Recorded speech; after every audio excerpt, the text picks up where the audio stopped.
시민 여러분, 그리고 동료의원 여러분, 오영훈 도지사와 김광수 교육감을 비롯한 공직자 여러분, 오늘부터 제420회 제주특별자치도의 임시회가 시작됩니다. 지난 7월 이후 50여일 만에 열리는 임시회이자 제12대 특별자치도의 2년차를 열어가는 첫 회기입니다.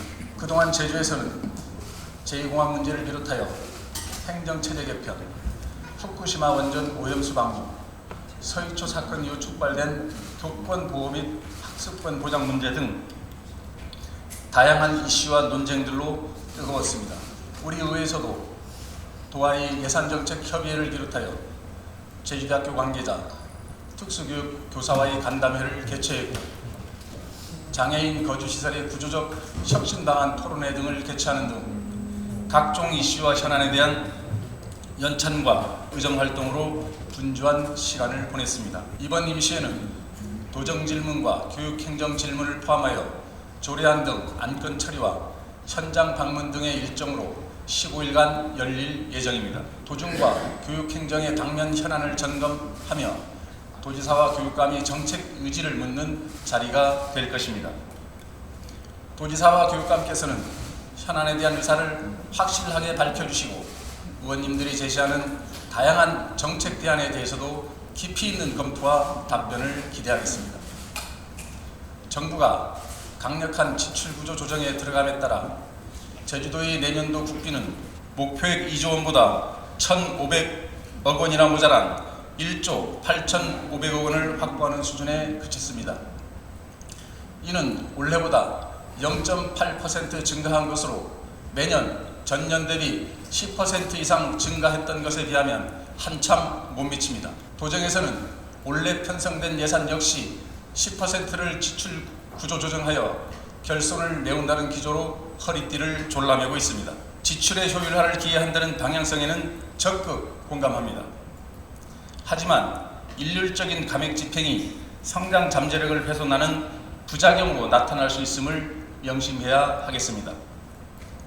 현 시점에서의 필요성, 시급성, 지역경제 파급 효과에 준거한 우선순위를 정하는 지혜가 절실합니다. 내년 제주도 예산에서 지방교부세 등이 크게 감소해 가용재원이 대폭 축소될 상황인 만큼 지방채 발행을 통해 지역경제 활성화와 도민생활 안정을 돕는 것이 방법이 될 수도 있습니다. 가뜩이나 어렵고 힘든 시기인 만큼 도민들의 주름을 조금이나마 펴드릴 수 있는 방안이 어떤 것인지 심사숙고해 주시길 당부드립니다. 제주도정이 지난 1년 동안 민생 안정과 경제 회복을 위해 사활을 걸어왔지만 각종 지표를 보면 별로 개선된 것이 없습니다. 소비 판매액 지수, 건설 수주액, 내국인 관광객이 줄어들면서 업계의 어려움이 커지고 있습니다. 지금 가장 큰 타격을 입는 곳은 수산업계입니다. 일본의 후쿠시마 원전 오염수 해양 방류로 인해 막막한 심경에 있는 어업인들과 해녀, 수산업계 종사자분들의 말씀을 들어보면 매우 안타깝기 그지없습니다. 어려움에 놓인 수산업계 종사자를 위한 지원이 보다 신속하고 과감하게 추진되어야 하겠습니다. 생산지 표시와 단속을 강화하여 수산물의 안전성을 확보하고 국민의 불안감을 해소해 나가야 합니다. 무엇보다 청정 제주산 수산물 소비를 촉진하는 데 온 힘을 모아야 하겠습니다. 또한 일본의 오염수 방류를 중단시키기 위한 다각적인 노력과 더불어 특별법 제정, 피해 어업인 등에 대한 실질적인 보상과 지원책 마련에 집중해 주시길 강조드립니다. 그린 수소버스가 국내 최초로 제주에서 운영되면서 제주가 에너지 대전환 시대를 활짝 열고 있습니다. 행원리에 설치된 그린 수소 생산 시설에서 지난 8월 29일 그린 수소 생산에 성공함에 따라 그린 수소 버스의 시운전을 거쳐 지난 4일부터 시범 운영에 들어간 것입니다. 그린 수소 생산과 보급 활용으로 청정 제주가 탄소 제로 시대를 선도해 나갈 것이란 기대가 큽니다. 하지만 이에 못지않게 기술력, 경제성에 대한 걱정 또한 큽니다. 재정 여건이 어려운 시기인 만큼 서둘러 진행하기보다는 사업성과 경제성 판단을 통해 청정 제주의 미래를 열어갈 수 있기를 기대합니다. 얼마 전 공교육 멈춤의 날이 있었습니다. 최근 일어난 교사들이 안타까운 소식에 마음이 무겁습니다. 유명을 달리하신 분들의 명복을 빌며 유가족과 교육가족들께 심심한 위로의 말씀을 드립니다. 교사와 학생과 학부모 그리고 교권과 학습권은 견제의 대상이나 대립적 개념이 아니라고 생각합니다. 서로를 이해하고 존중하며 배려할 때 비로소 교육 환경의 균형을 이룰 수 있습니다. 교육감께서는 교육 현장의 어려움 해소와 교육 시스템이 균형을 이룰 수 있도록 더 많은 관심을 가져주시길 바랍니다.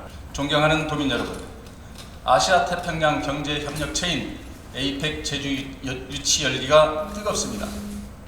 환태평양 지역 21개국 정상과 기업인 등이 참여하여 경제 발전과 번영을 논의하는 회의가 2025년 11월 우리나라에서 개최됩니다. 우리 의회에서는 제주도와 협력하여 정부를 대상으로 홍보 활동에 나서고 있습니다.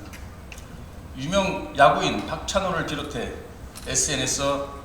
SNS에서 응원 챌린지가 전개되고 있고 도내 기관과 단체, 기업들도 한마음으로 동참하고 있습니다. 에이펙 제주 유치는 제주가 글로벌 중심 도시로 도약할 수 있는 기회입니다. 이번에는 반드시 유치할 수 있도록 도민사회가 한마음이 되어주시길 당부드립니다. 지난 1일부터 어제까지 양성평등 주간에 이어 어제부터는 사회복지 주간이 시작되었습니다. 보이지 않는 곳에서 성평등한 제주를 만들기 위해 노력하고 취약계층을 위해 헌신해 온 분들의 수고가 있었기에 오늘의 제주가 있다고 생각합니다. 따뜻한 제주 공동체를 일구기 위해 오늘도 땀 흘리시는 여러분께 존경과 격려의 말씀을 드리며 제420회 임시회 개회사를 마치겠습니다. 감사합니다. 제주특별자치도의 임시회 개회식을 모두 마치